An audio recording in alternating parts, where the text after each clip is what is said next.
Hello friends, welcome. आज आपण KDMC 2025 ची रिक्रुटमेंट जी आहे means Kalyan Dombivli municipal corporation, त्यासाठी सगळ्यांना कॉमन टॉपिक जो आहे तो आहे Maharashtra right to public service act 2015. ठीक आहे.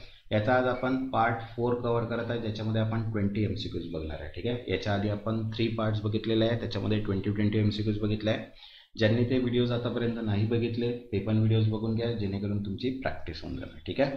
आणि चॅनलची जी प्लेलिस्ट आहे ही Maharashtra right to public service act ही पण सेव्ह करून घ्या, जेणेकरून तुमचे पूर्ण व्हिडिओज जे आहे ते प्लेलिस्टमध्ये तुम्हाला मिळून जातील. तसंच बघा, ज्यांनी आतापर्यंत चॅनलला सबस्क्राईब नाही केलेलं आहे ते चॅनलला सबस्क्राईब करून घ्या आणि व्हिडिओला एक लाईक. तर चला स्टार्ट करूया आपण 20 क्वेश्चन्स. तर बघा, फर्स्ट क्वेश्चन काय आहे, who may file and appeal before the commission under the section 18. कलम 18 अंतर्गत आयोगासमोर अपील कोण करू शकतो? तो बघा, ऑप्शन आहे first only state commissioner, second designated officer और eligible person agreed by second appellate authority, third only chief minister and fourth member of legislative assembly. Correct answer आहे इथे सेकंड डेजिग्नेटेड ऑफिसर और eligible person agreed by second appellate authority. द्वितीय appeal प्राधिकरणामुळे त्रस्त झालेला नामनिर्देश अधिकारी किंवा पात्र व्यक्ती. Next, second, within how many days must commission dispose of appeal filed under section 18. कलम 18 अंतर्गत दाखल अपील आयोगाने किती दिवसात निकाली काढा? तर बघा, ऑप्शन आहे 30 डेज, 45 डेज, 60 डेज, 90 डेज. तर करेक्ट आन्सर आहे इथे 90 डेज, 90 दिवस. Next, third, what power does commission have while enquiring under the section 16 of 2. कलम 16(2) अंतर्गत चौकशी करताना आयोगास कोणते अधिकार असतात? तर बघा, ऑप्शन आहे executive power, second civil court power, third legislative power and fourth taxation power. तर करेक्ट आन्सर आहे सेकंड सिव्हिल कोर्ट पॉवर, दिवाणी न्यायालय अधिकार. Next, fourth, which of the following is a disqualification for appointment as a chief commissioner. मुख्य आयुक्तपदी नियुक्तीसाठी अपात्रता खालीलपैकी कोणती आहे? तर बघा, ऑप्शन आहे first retired IAS officer, second member of political party, third former जज अँड फोर्थ एक्सपिरियन्स ब्युरोक्रॅट. तर करेक्ट आन्सर आहे second member of political party, राजकीय पक्षाचा सदस्य. Next, fifth, who is responsible for training designated officer and appellate authorities.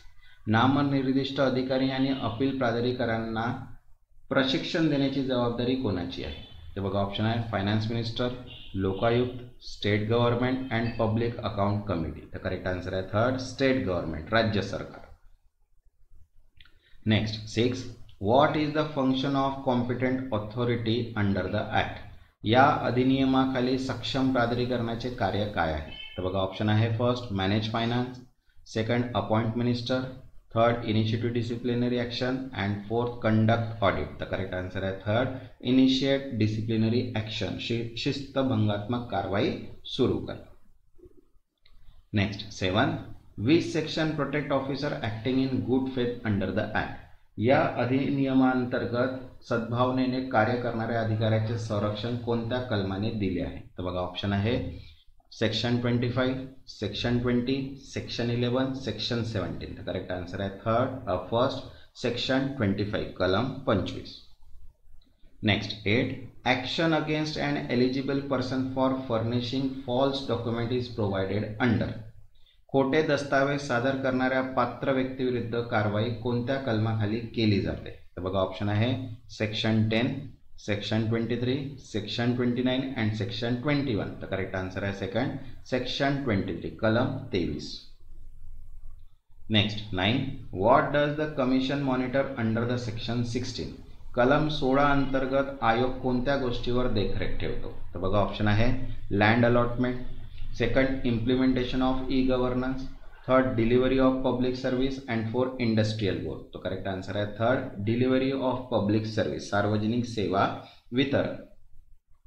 तसंच बघा, KDMC साठी Maharashtra right to public service act 2015 ची MCQ PDF अवेलेबल आहे, थेरी प्लस MCQज आहे. याची प्राइस आहे 25 रुपीज. ज्यांना पण ही PDF हवी असेल, व्हॉट्सअप नंबर दिलेला आहे, व्हॉट्सअपला मेसेज करून तुम्ही PDF परचेस करू शकता. इंग्लिशमध्ये सुद्धा आहे आणि मराठीमध्ये आहे. ज्यांना पण ज्या लँग्वेजमध्ये हवी असेल PDF व्हॉट्सअपला तुम्हाला मिळून जाणार. Next, 10th, cash incentive and certificate to designated officer with 0 fault are given under.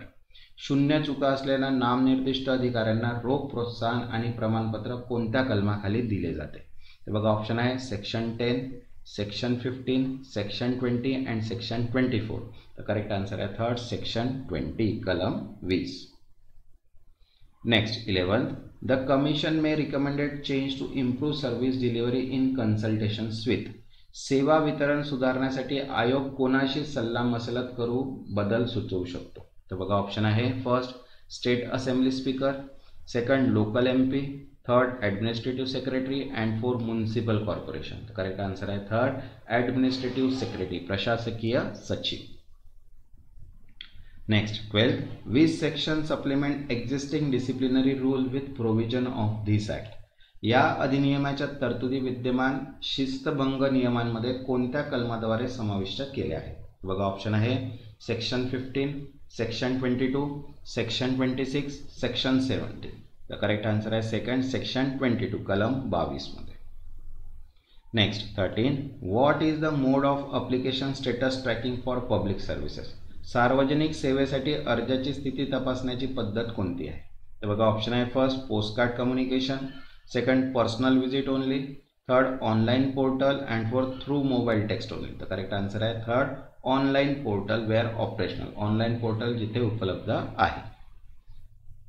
Next 14, who constitute the state commission for right to service. सेवा हक्क आयोगाची स्थापना कोण करतो? तर बघा ऑप्शन आहे prime minister, Lok Sabha, state government and high court. तर करेक्ट आन्सर आहे थर्ड स्टेट गव्हर्नमेंट मीन्स राज्य सरकार. Next 15, the state commission annual report is presented to. राज्य आयोगाचा वार्षिक अहवाल कोणासमोर सादर केला जातो? तर बघा ऑप्शन आहे supreme court, second election commission, third both house of state legislator and fourth municipal corporation. तर करेक्ट आन्सर आहे third both house of state legislature, राज्य विधिमंडळाच्या दोन्ही सभागृहांसमोर. Next 16, what shall the competent authority do if designated officer fail repeatedly. नामनिर्दिष्ट अधिकारी वारंवार अपयशी ठरल्यास सक्षम प्राधिकरण काय करेल? तर बघा ऑप्शन आहे impose immediate fine, second file FIR, third issue show cause notice under within 15 days and fourth call for public apology. तर करेक्ट आन्सर आहे third issue show cause notice within 15 days, 15 दिवसात कारणे दाखवा नोटीस देईल.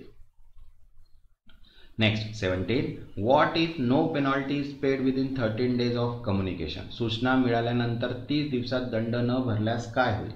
तर बघा option आहे first notice is cancelled, second fine is waive and third recovered from salary and fourth transfer to high court.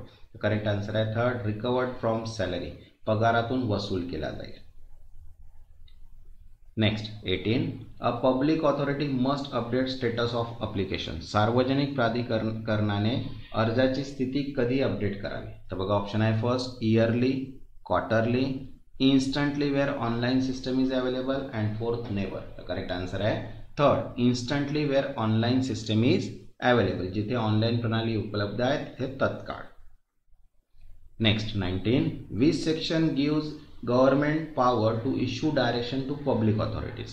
सार्वजनिक प्राधिकरणांना निर्देश देण्याचा अधिकार शासनास कोण्या कलमामध्ये आहे? तर बघा ऑप्शन आहे सेक्शन 13, सेक्शन 22, सेक्शन 24, सेक्शन 27. तर करेक्ट आन्सर आहे थर्ड सेक्शन 24 कलम 24 मध्ये. Next 20, the act applies to. हा अधिनियम कोणावर लागू होतो? तर बघा ऑप्शन आहे first central government service only, second public authorities Maharashtra, third private services and fourth international agencies. तर करेक्ट आन्सर आहे इथे second public authorities in Maharashtra, महाराष्ट्रातील सार्वजनिक प्राधिकरणांवर.